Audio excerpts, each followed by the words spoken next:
السلام عليكم ورحمة الله وبركاته. اللهم صل وسلم وبارك على سيدنا محمد وعلى أهله وصحبه وسلم.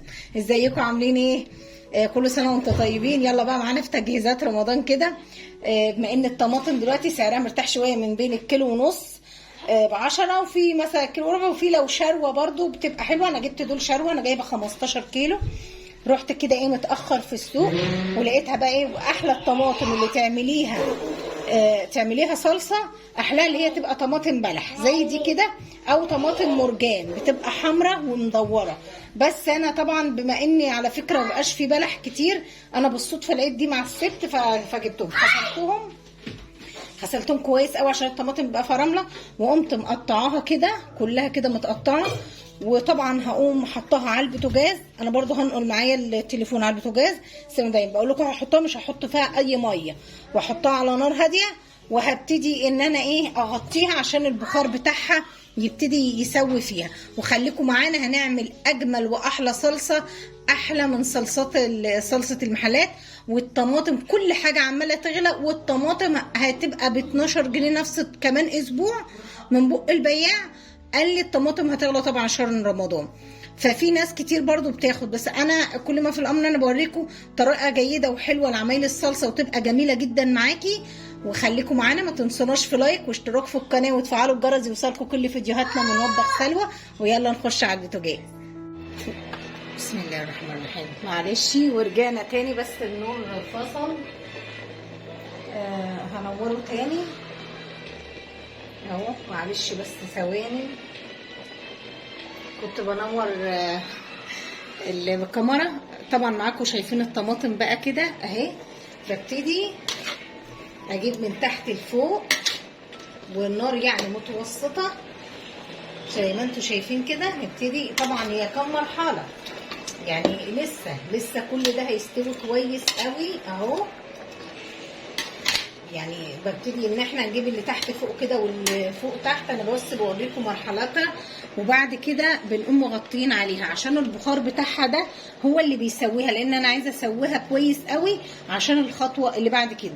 وبرده هنخلينا مع بعض، هتنيني معاكم لغايه ما اوريكم احنا بننزلها من امتى من على النار كده، ونبتدي نعمل فيها الكام خطوه اللي جايين.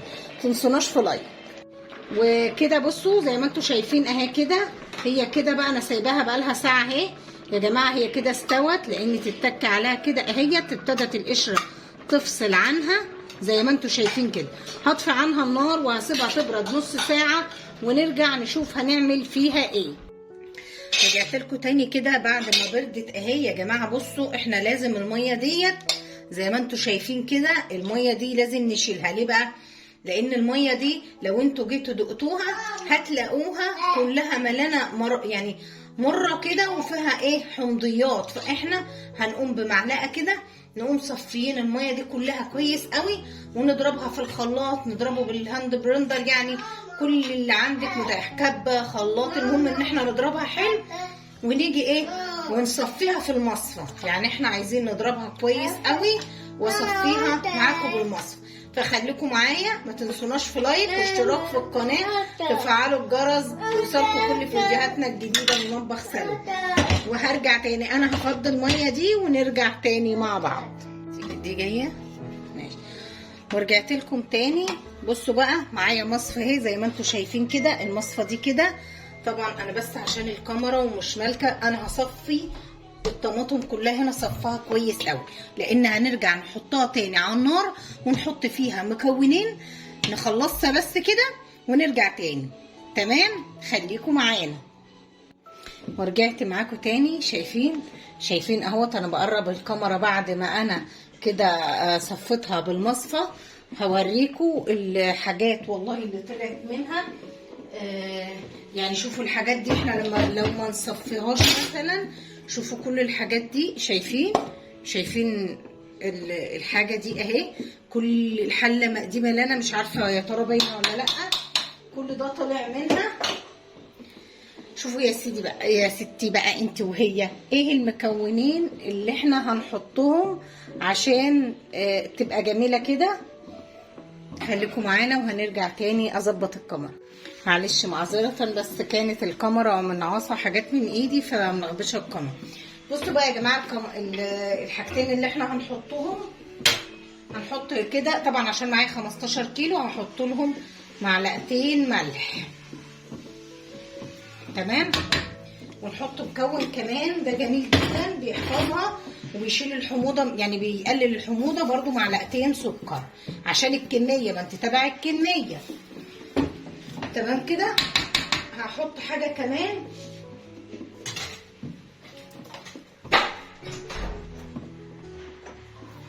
هحط كده معايا يجي فنجان زيت اهو، يعني نص كوبايه كده تقريبا. واجيب المعلقه نقلب كل ده كويس اهو، نقلبها. شايفين البكبكه بتاعتها دي؟ سامعين بكبكتها دي كده؟ طبعا انا هسيبها نص ساعه على نار هاديه لغايه ما تكمل سوا. طبعا احنا سويناه يجي في ساعه، ساعه وربع عشان الكميه. ما انت مثلا كل ما تجيبي كميه يعني ايه بتاخد وقتها.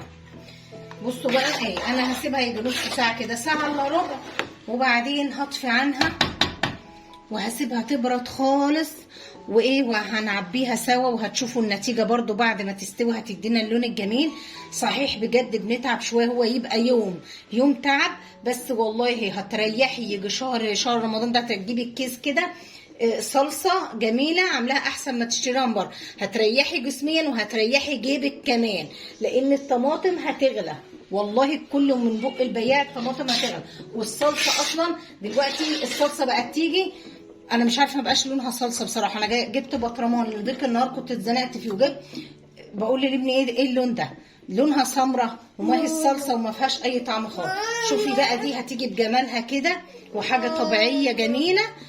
هو يوم هتتعبي بس هتفرزي، بس هتيجي في رمضان بيبقى النهار بيبقى قصير والوقت ضيق، قلت لك هتريحي جيبك وهتريحي جسمانيا. ونرجع تاني مع بعض. ورجعت لكم تاني بعد ما خلصنا الكميه الجميله دي من الصلصه. طبعا يا جماعه انا خلصتها امبارح بالليل، سبتها تبرد ونمت وقمنا الصبح، لان ما كانش ينفع ان انا اعبيها الا لما يعني انا لما طفيت معاكم عليها ووريتها لكم كنا بالليل، كانت الساعه 1 كده ولا 2. فبصراحه ايه قلت اسيبها تبرد براحتها ترتاح والصبح اقوم اعبيها.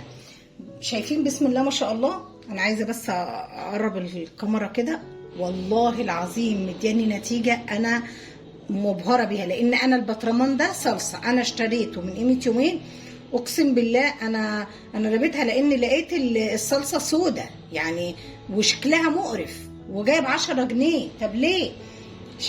شايفين حمارها وجمالها وما فيهاش نقطه ميه. بقى عملت اكياس مثلا صغيره، ممكن اهيت مثلا كيس صغير على قد الطبخه. لو مثلا برضو هتحتاجي هي مثلا برضو ده لو في محشي ولا حاجه، كيس صغير لو هتعملي مكرونه او حاجه. يعني بصي ظبطت دي ودي، كيس على قد طبخه مثلا على كده، وكيس على قد ان انا بحيث ان انا اطلع الحاجه على قد من الفريزر. ما تبصي الحاجه تعبانين تعبت فيها بجد والله العظيم 3. انت هتتعبي يوم بس والله تقعدي شهر كامل ان شاء الله مرتاحه. تقومي كده ما تشيليش هم صلصه ولا هم الطماطم ولا تضربي ولا تعملي اي حاجه. تاني هم برضو هتريحي جيبك. والله الطماطم هتغلى من بق البياع، قاعد قال بقى عمال يقول لنا خدوا دلوقتي الطماطم كلها اسبوع وهتغلى. انا عامله على فكره عشان الفيديو بس بتتاخر يعني عبال ما بتنزل بتاخد وقت بس عبال ما نورة تنتجها. فانا مثلا النهارده احنا في اول اسبوع في شعبان، فانا نزلت جبتها وعملتها بحيث ان احنا هنبتدي على 15 شعبان هتبصوا تلاقي الطماطم دي ولعت. وطبعا معانا ان شاء الله تفريزات تانية باذن الله، استنونا. بس دعمونا كده باللايك وخشوا شاهدوا كده واكتبوا الكومنتات الحلوه ليكم، وبحبكم في الله. ما تنسوناش في الكومنتات وتفعلوا الجرس من مطبخ سلوى عشان يوصلكم كل فيديوهاتنا الجديده. وهقول لكم السلام عليكم ورحمه الله وبركاته.